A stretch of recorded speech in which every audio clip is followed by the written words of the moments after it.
La deuda que tengo muere a los 10 años, el pagaré muere a los 4 años. Esa es la pregunta que muchísimos me están haciendo y es algo que quisiera explicar detalladamente porque no es posible responderle sí o no. Hay que tener mucho cuidado al responder esto y les voy a explicar exactamente por qué. La ley le da muchísima importancia a qué es lo que hizo una persona durante cierto transcurso de tiempo respecto a un derecho que esa persona tenía. A eso es lo que conocemos en la ley como la prescripción. La prescripción puede ser liberatoria o la prescripción puede ser adquisitiva. Hay dos formas de prescripción.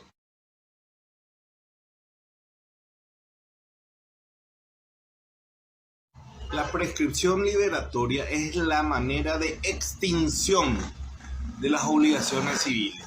¿En qué consiste esto? Consiste en que el acreedor pierde las acciones, pierde la posibilidad de hacer juicios para que se reconozcan las obligaciones de otra persona o del deudor, o pierda las acciones tendientes a que el acreedor pueda obligarle al deudor a que cumpla con esa obligación una vez transcurrido el tiempo que establece en la ley. Cuando me preguntan a los 10 años murió la deuda, a los 4 años murió el pagaré, estamos hablando entonces de una prescripción liberatoria.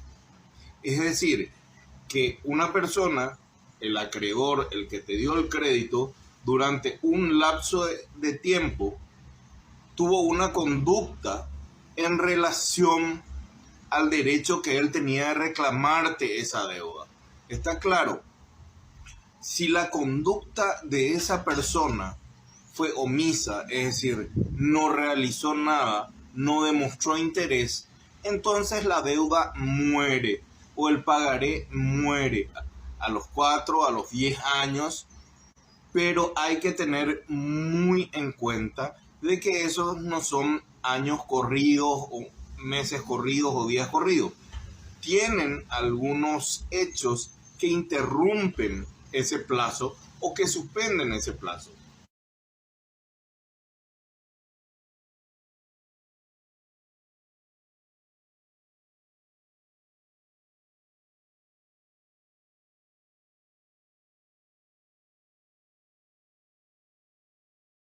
La prescripción liberatoria es la manera de extinción de las obligaciones civiles.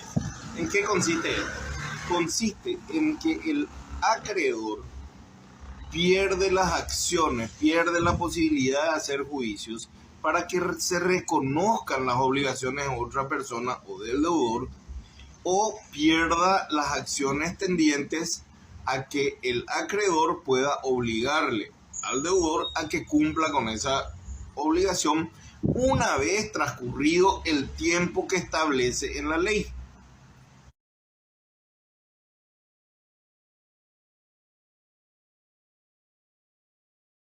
Luego hablamos de la prescripción adquisitiva, en donde uno adquiere algo, ¿verdad? Se conoce comúnmente o también legalmente como la usucapión.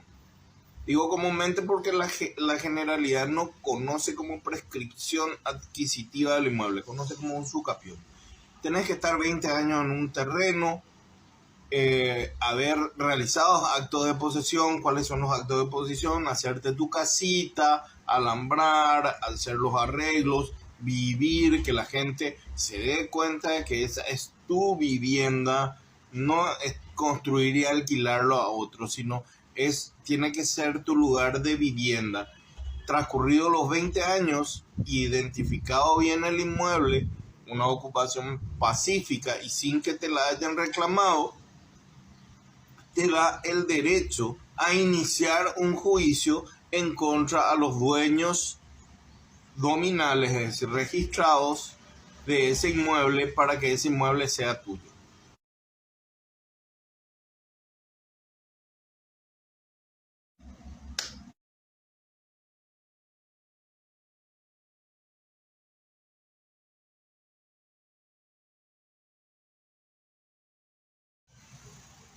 A los 4 años prescribe el pagaré. ¿Por qué? Porque la ley dice que prescriben a los 4 años los documentos, los instrumentos de obligación endosables o al portador. Endosable quiere decir que está en nombre de alguien, pero que puede endosar y pasarlo a otra persona. Estos instrumentos de crédito pueden ser a la vista, es decir, no tener un plazo de vencimiento, tenerlo vos como algo propio, como una propiedad tuya, como la demostración de que vos tenés un crédito, o pueden tener un plazo, como el caso del pagaré.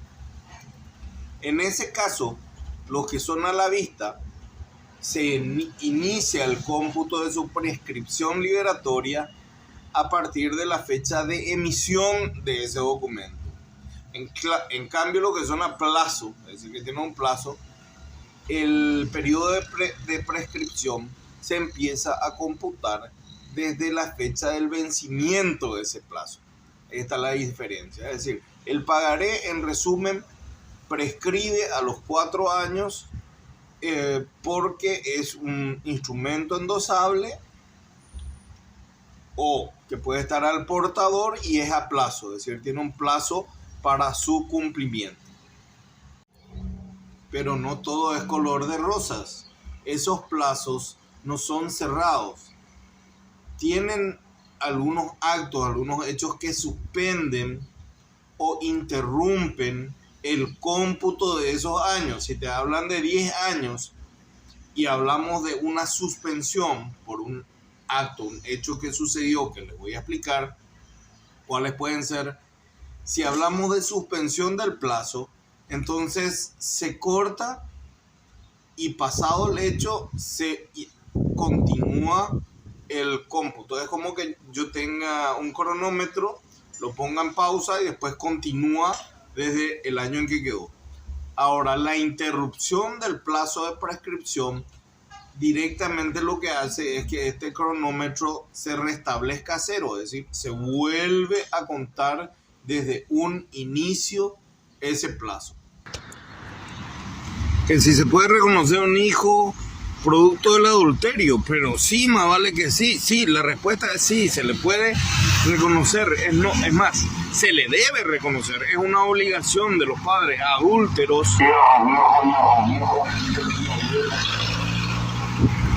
La calle de Asunción, sí, es una obligación de los padres adúlteros reconocerlo, y lo digo en serio, lo digo muy en serio, es una obligación de ellos reconocer a esa criatura y darle toda la atención que se le deba dar a esa criatura. ¿Qué culpa tiene la criatura de que los padres sean adúlteros?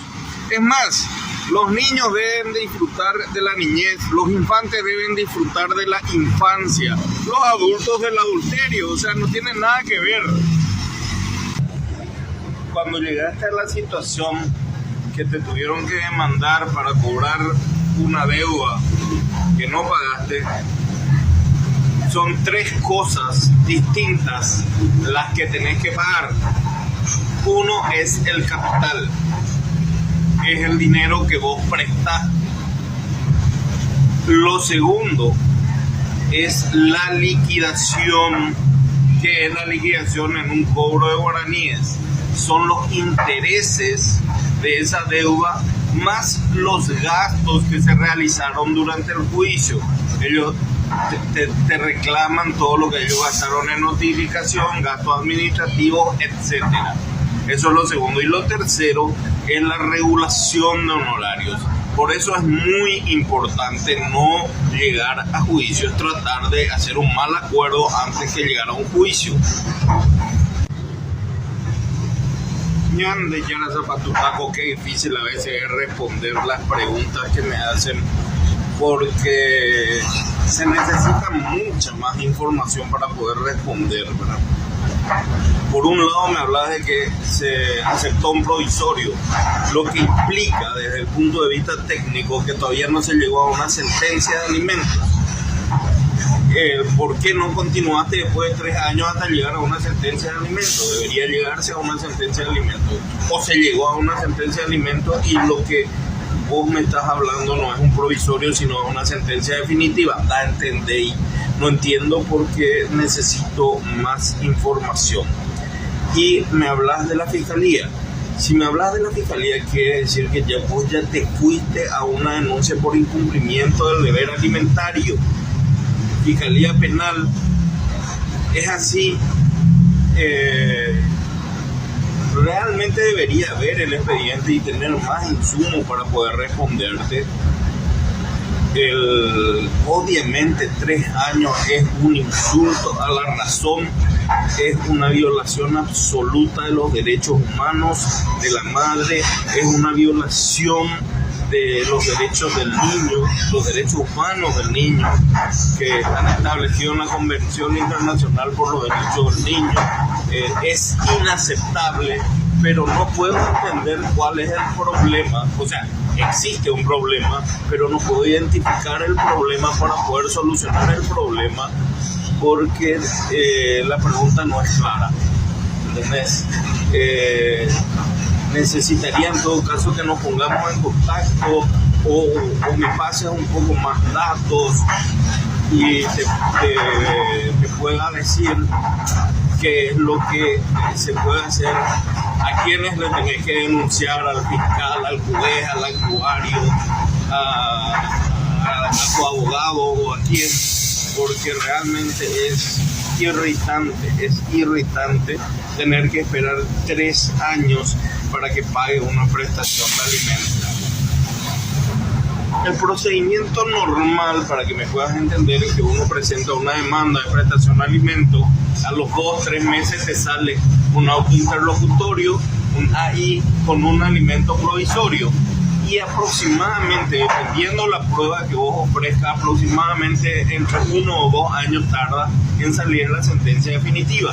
De la sentencia definitiva vos podés hacer ejecución de sentencia, es decir, obligarle al tipo a que pague, o intimarle al tipo a que pague, o embargarle su sueldo, embargarle su auto, lo que sea, o si no te vas a lo penal y él se va preso si no paga.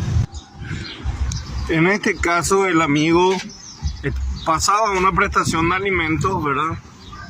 Porque la criatura vivía antes con la mamá, pero ahora pasó la criatura a vivir con él y él sigue pagando lo que le salió en la sentencia. Quiero decirles una cosa, eso no debe suceder. Una vez que él vive con la criatura, ya no debe pasar la prestación de alimentos. Pero hay un problema, está la sentencia. ¿Qué hacer con la sentencia? Bueno, hay que hacer el juicio de cesación de asistencia alimenticia y eliminar esa sentencia de esa manera. Incluso tiene derecho a solicitar la repetición del pago, es decir, que le devuelva todo ese dinero que le pasó mientras la criatura no estaba viviendo con ella. Y urge hacer eso, urge hacerlo. Y no vas a tener sanción alguna si vos te respaldás con pruebas de que las criaturas están viviendo contigo y dejas de cumplir. Simplemente no vas a tener sanción, porque por un lado puede demandarte haciendo un pedido de ejecución de sentencia, niñez civil, y vos plantearías una excepción de pago y ahí moriría. Es decir, esos son términos jurídicos para los abogados, ¿verdad? Pero para la gente común, ella te demandaría por el cobro si es que vos dejas de pasar la prestación, pero vos podés defenderte diciendo que sí cumpliste con la prestación, acogiéndole al niño en tu hogar. ¿Está? Y si te vas a lo penal, tampoco hay incumplimiento del deber legal alimentario, porque le estás prestando la alimentación a tu hijo teniéndole acobijado en tu hogar. Bueno, cuando hablas de finiquito, estamos hablando de un proceso judicial, ¿entendés? Es decir, que si vos me decís que querés el finiquito, es que querés que se ponga fin a un juicio tramitado en los tribunales. Sin embargo, por lo que me contás, no me queda claro si vos te fuiste a cancelar tu deuda, a pagar todo lo que debías en Banco Familiar, o si hubo realmente una demanda judicial. No me queda claro.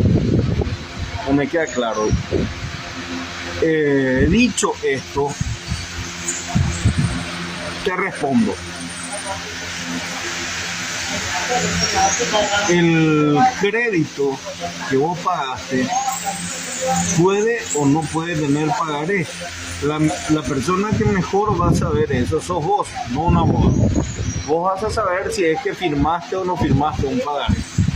Si la deuda nació a raíz de un crédito personal con garantía quirografaria, entonces sí vas a tener un pagaré. Debería de haber un pagaré. O podría haber un simple contrato y no un pagaré. Así que yo no te puedo responder si hubo o no hubo pagaré. Solamente vos vas a saber si firmaste o no firmaste un pagaré. Imposible es que te responda si existe o no existe pagaré. El ticket que ellos te dan de pago es la prueba de que vos cancelaste tu deuda. Así es que si vos tenés alguna demanda judicial en trámite por esa deuda, con el ticket te vas y le pedís al juez que te finiquite.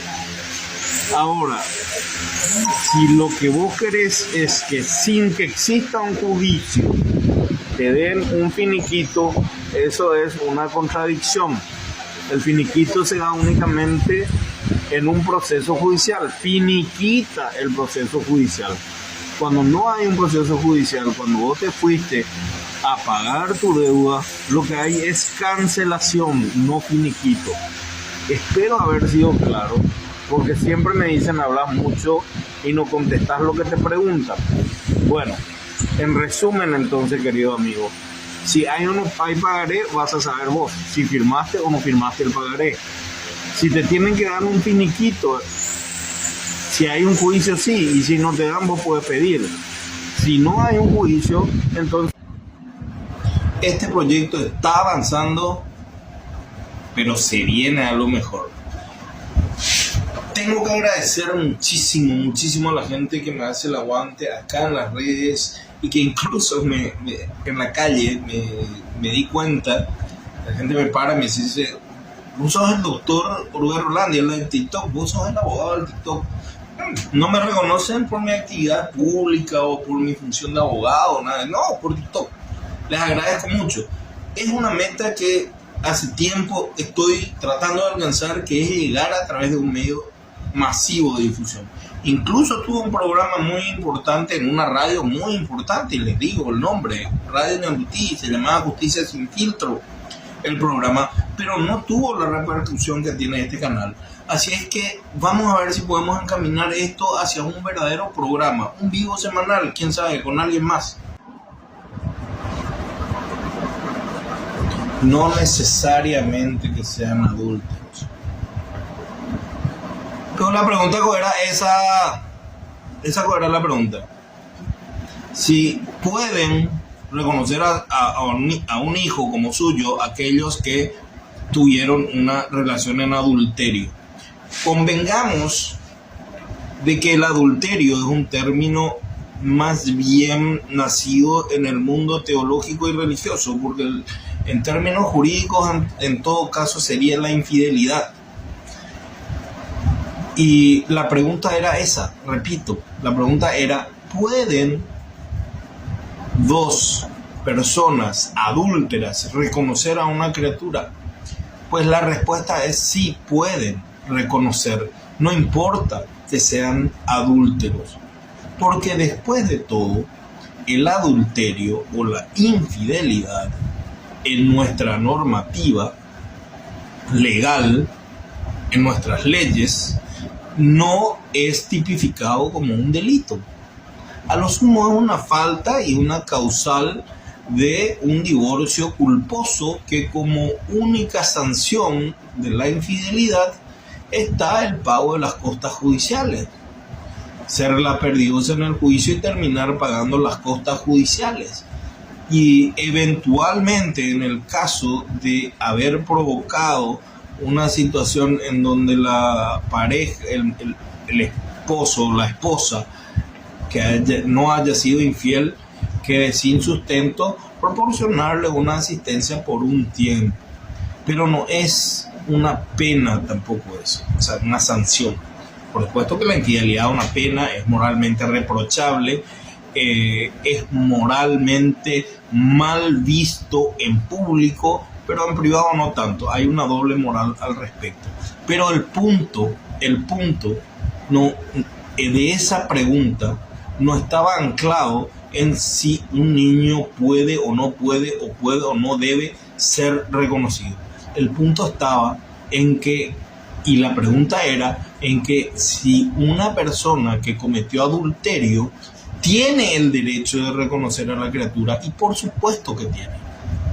Ahora, si centramos y anclamos la pregunta en si un niño tiene derecho a ser reconocido, todos los niños tienen el derecho inalienable de tener una identidad biológica, de ser reconocidos por los padres, de mantener contacto con los padres, de no ser separados de los padres. Así es que decir que no solo los hijos de los adúlteros deben ser reconocidos es redundante.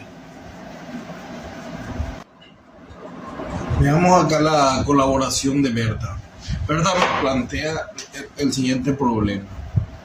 El papá de la criatura le reconoció y mal que mal y con malas ganas y sin querer hacerse cargo, fue cumpliendo con su rol de padre a la fuerza y de mala gana, y ahora a los 15 años quiere hacer una prueba de ADN. Si él va a poner la plata y si él va a pagar el ADN, métele. Yo puedo decir con absoluta certeza y por todos mis años de experiencia que una mujer que te dice con certeza esta criatura es su hijo, nunca la falla. Por mi experiencia, nunca fallaron. Siempre tuvieron la razón. Así es que no temas, si es hijo de él, que pague el ADN. Puede estar mal, tiene que reconocerle. Si es el papá de la hija, tiene que reconocerle. No solamente la prestación de alimentos depende del reconocimiento. El día de mañana van a tener derechos hereditarios. Respondo primero, sí, a tu pregunta concreta. Resulta que nos plantea acá la amiga que el padre no tiene un domicilio fijo y cómo pueden hacer los chicos para relacionarse con el padre. Si el padre puede pedir ir a visitarle en la casa de la madre, pues sí, se puede. No es lo ideal, no es lo recomendable, es más, en lo posible hay que evitar. En lo posible tienen que llevarle a la casa de la tía, de la abuela, donde sea, relacionarse, pero no en el domicilio de la mamá. ¿Por qué? Porque tiene que conocer el socioambiente en donde se desarrolla el padre. Entonces, lo ideal es que se relacionen con el padre en el lugar donde él habita o donde él desarrolla su vida social. Eso es lo ideal. Cuando uno opta y renuncia sin una justificación legal, entonces ejerce su derecho a la libertad y renuncia también a la indemnización. Falta acá una información obvia.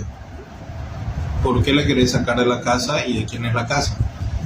¿Hace cuánto que están viviendo juntos? ¿Viven en concubinato de hace un año después de que nazca la criatura? ¿O hace 10 años que viven en concubinato? ¿Cuándo compraron la casa? ¿Por qué le querés sacar? Ahora, si hablamos de un tema de violencia de género o violencia doméstica o violencia intrafamiliar, estamos hablando de que vos tenés que irte al juzgado sin necesidad de irte acompañado de un abogado puedes ir, plantear la denuncia, te escuchan y dictan las órdenes respectivas de exclusión del hogar, la orden de prohibición de acercamiento, de prohibición de hostigamiento. Pero yo sé que más de uno de los que leyeron esta pregunta asumieron desde el vamos de que estamos hablando de una situación de violencia doméstica o de violencia de género y que ella le quiere sacar de la casa. El derecho es el derecho. Si existe realmente una situación de violencia, bueno, están las acciones ante el juzgado de paz, que como te digo, repito, reitero, de violencia de género, violencia doméstica, o ante la Fiscalía de Violencia Intrafamiliar, y le van a sacar patadas. Ahora, brego, insto a que no seamos prejuiciosos y que al leer este tipo de preguntas asumamos directamente de que es una situación de violencia. Puede ser que no, puede ser que sí, yo no sé. Necesito más información, niña. Necesito más información para darte una respuesta que no raye o no esté atravesando más bien el prejuicio y esa virtud que nos está dando esta generación de esquematizar al hombre como una persona violenta. Así es que si hay una situación de violencia, anda al juzgado de paz, hacer la denuncia. Si no hay una situación de violencia, tienen que analizar a quién le corresponde la casa, porque es materia civil, y dentro de la convivencia ver la atribución del hogar conyugal o la inscripción del bien de familia, ¿verdad? Hay muchas opciones, pero no asumamos algo que no se dijo. Así que por favor te pido que comentes, y comentes el motivo, si querés hacerlo público, o puedes hacerlo en el directo y me comentas y te respondo. Si se cumplen los requisitos legales, por supuesto, tiene todo el derecho del mundo a exigir una prestación de alimentos. Hay que entender la diferencia entre la prestación de alimentos para un niño o un adolescente y la prestación de alimentos para un adulto.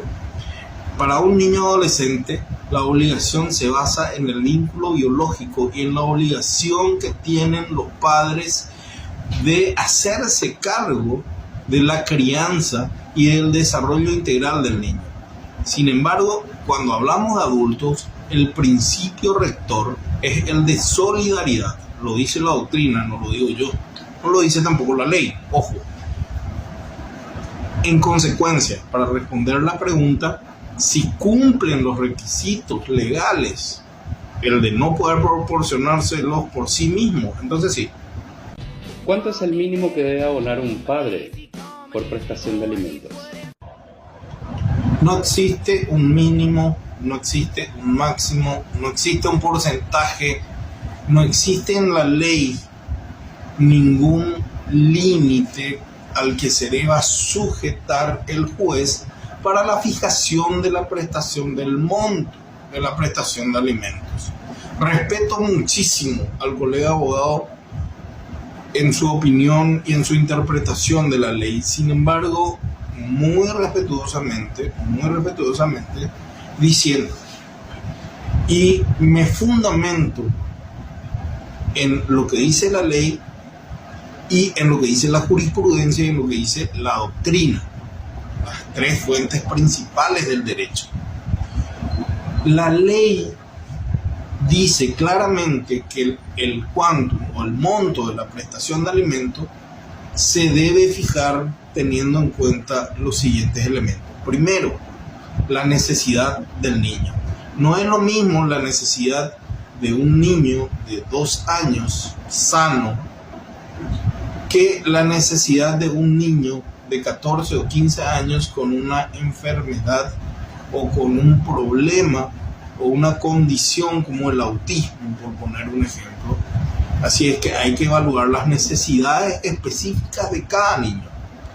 El otro elemento que hay que tener en cuenta es el caudal económico del padre, la posibilidad que tiene el padre de aportar en la crianza del niño. ¿Y cómo se nivelan esos dos elementos? Con lo que dice la ley. En condiciones, la prestación de alimentos debe permitir que el niño viva en condiciones no inferiores a la que vive el padre.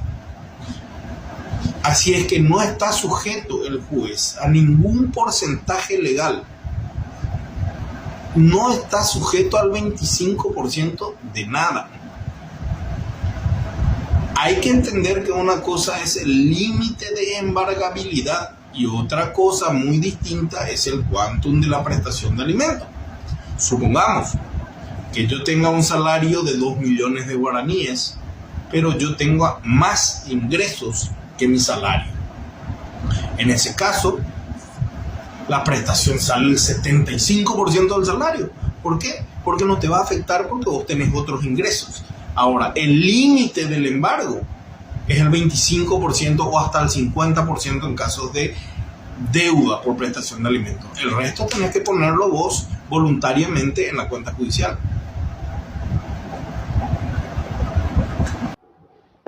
En el juzgado laboral de tu ciudad.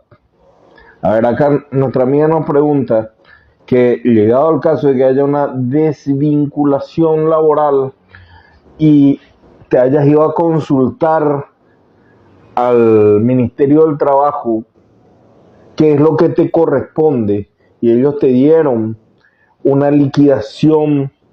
Esa liquidación no es vinculante necesariamente, es decir, no es algo ejecutable, pero siempre el Ministerio del Trabajo da algo bastante aproximado a lo que la ley establece de acuerdo a las condiciones en que se dio la desvinculación. Así es que si no coincide tu liquidación, la que te da tu empleador, tu patrón, con lo que te dice el Ministerio del Trabajo, bueno, te recomiendo que hagas la demanda en el juzgado laboral de tu ciudad. ¿Qué tal? ¿Cómo estás? Estaba nomás pensando, estoy viniendo ahora de ver una causa hacia el interior del país, ¿verdad? Y ahí es una causa en donde una persona que realmente aparenta muy normal, mi contraparte, ¿verdad? Mi contraparte aparenta muy normal, aparenta una persona muy inteligente, muy viva, muy amable, muy querible inclusive, pero es una verdadera persona psicópata, una mujer, y es un diagnóstico que yo doy, ¿verdad? Arriesgado, irresponsable, pero no es una crítica hacia la persona, más no diría su nombre tampoco ni en pedo, pero sí me doy cuenta que es una persona absolutamente psicótica. ¿A dónde voy? ¿Por qué menciono eso?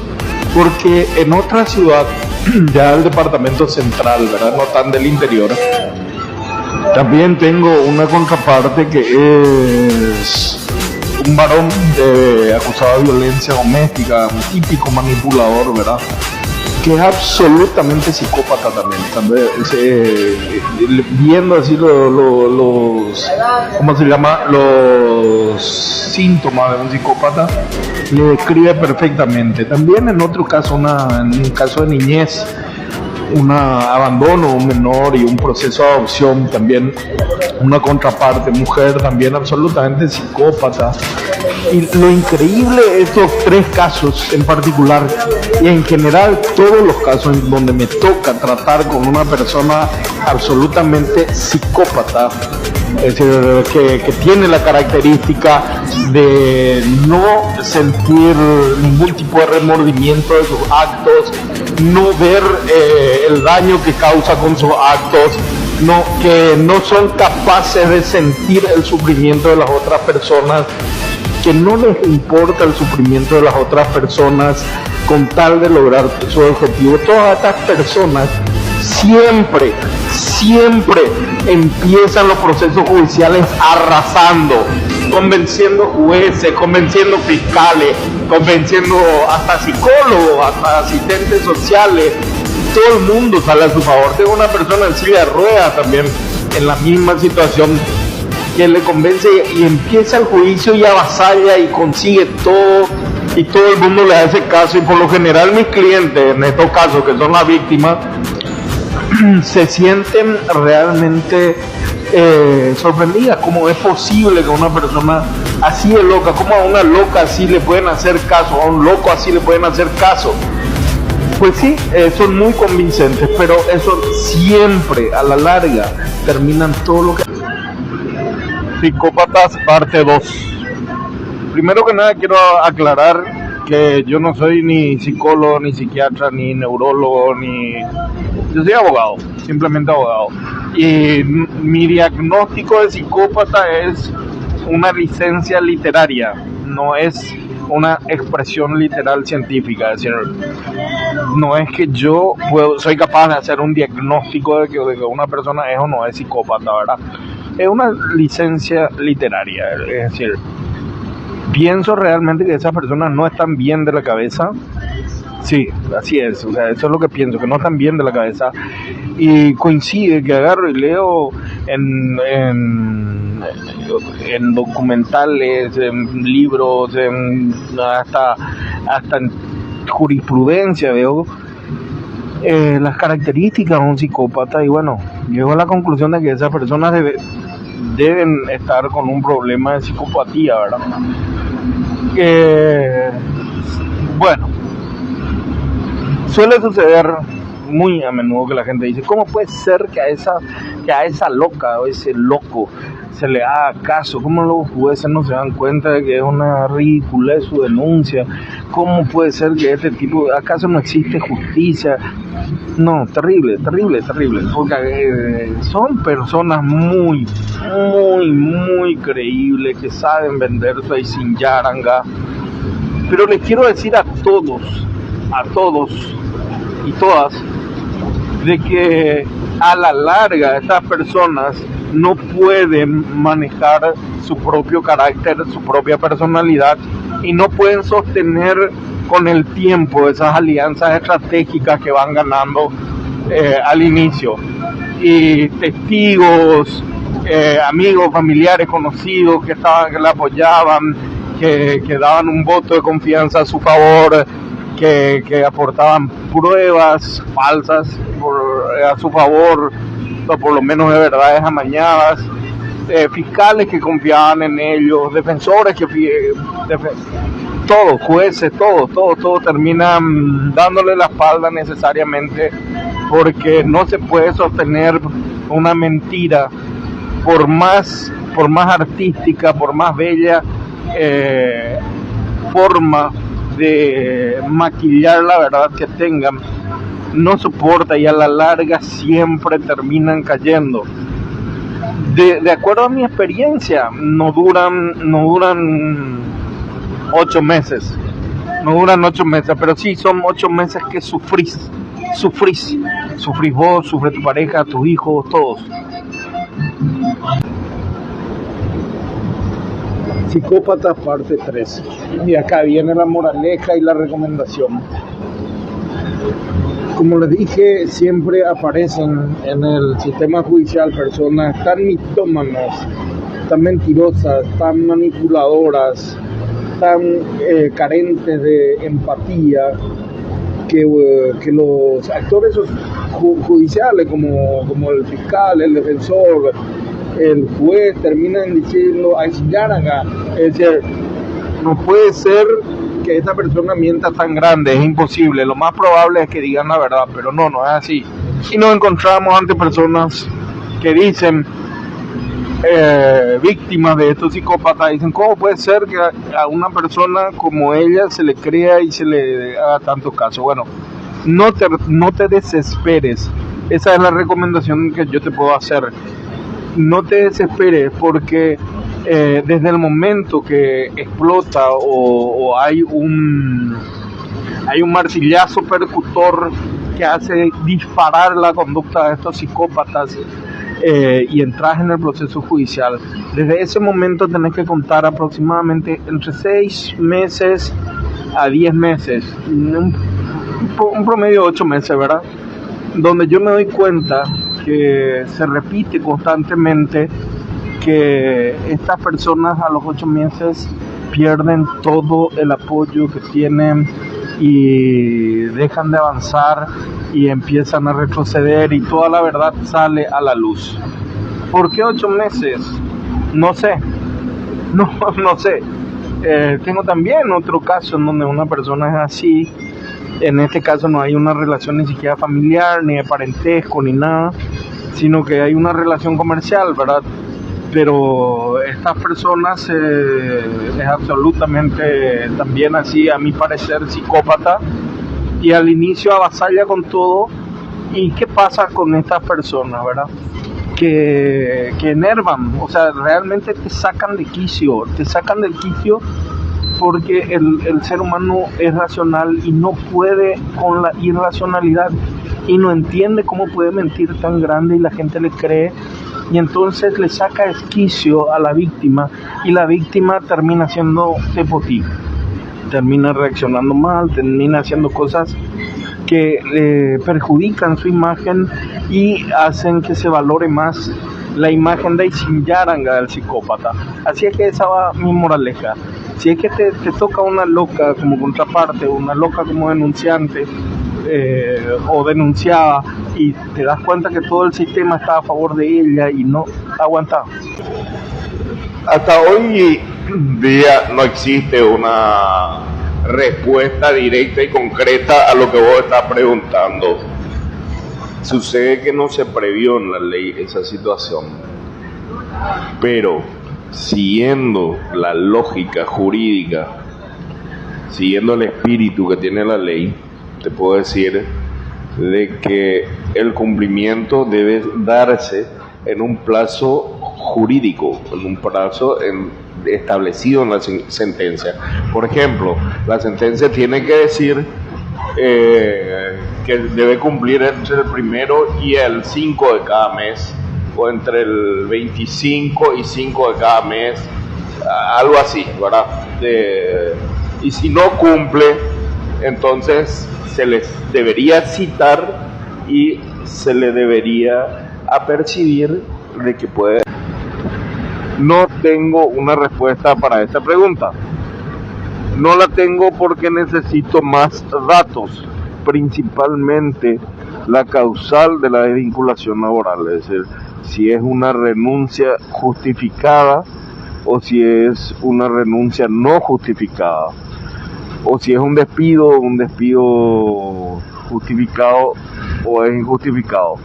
Todas esas inquietudes les recomiendo a todos que acudan al Ministerio del Trabajo. Hacen una excelente labor al respecto. Le van a dar un detalle exactamente de qué es lo que tienen derecho, qué conceptos tienen derecho a cobrar y cuánto tienen que cobrar en cada uno de esos conceptos. Le van a dar una liquidación bien detallada y ajustada a la ley. Si esa liquidación no se cumple, entonces ahí acudan a un abogado para hacer la demanda.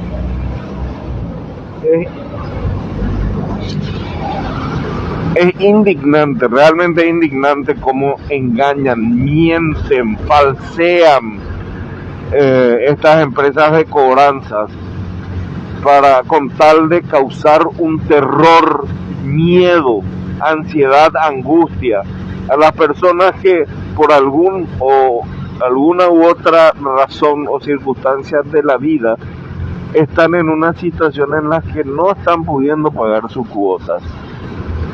Desde mi punto de vista, es una conducta criminal por parte de esas empresas.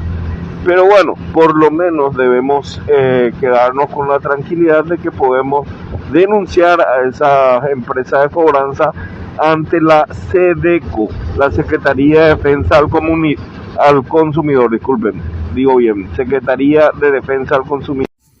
Acá van a ver el cerebro de un genio trabajando, Steve Jobs. En menos de 3 minutos te da el secreto de su éxito y además de Yapa te dice por qué estudiar Derecho. ¿Qué edad tenía usted? 21 años. 21 años, sí. Y ya tenía un éxito arrollador. Y lo había conseguido de forma improvisada. No había recibido formación específica en este campo. ¿Cómo aprendió a dirigir una empresa?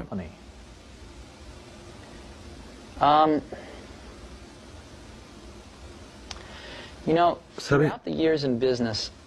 A lo largo de años en el negocio me di cuenta de algo, de que siempre que preguntaba a la gente por qué hace tal cosa, la respuesta invariablemente era, pues porque se hace así. Nadie sabe por qué hace lo que hace, nadie se plantea a fondo las cosas en el contexto empresarial. Eso descubrí. Le pondré un ejemplo. Cuando montábamos los ordenadores Apple I en el garaje, sabíamos exactamente lo que costaban. Cuando pasamos a la producción en fábrica, por la época del Apple II, los contables partían de la idea de un coste estándar. Se fijaba un coste estándar y al final del trimestre se ajustaba el precio a las variaciones. Yo no paraba de preguntar por qué se hacía así, y me respondían que se hacía así. Y tras 6 meses indagando vi que la razón por la que se hacía así era porque no se dispone de mecanismos para controlar el coste real, o que se hace una hipótesis y luego se ajusta el coste al final del trimestre. No se conoce el coste real porque los sistemas de información no son bastante buenos, pero nadie me lo explicaba así. Por eso, cuando diseñamos una fábrica automatizada para los Macintosh, logramos librarnos de muchas de esas ideas anticuadas y conocer con exactitud el coste de los productos al instante. Por eso, en las empresas muchas cosas funcionan en base a lo que yo llamo creencias heredadas. Es decir, se hacen de tal modo porque así se hicieron ayer y el día anterior. Eso significa que si uno se molesta en hacer muchas preguntas y en plantearse las cosas y en esforzarse, se puede aprender el negocio bastante rápido. No es algo que cueste tanto. No hace falta ser un genio. No hace falta, ¿no? Bien, cuando entró en contacto con los ordenadores por primera vez, antes de inventarlos, cuando trabajaba en el modelo HP 9100, nos ha comentado que creaba programas. ¿Qué tipo de programas? ¿Para qué servían?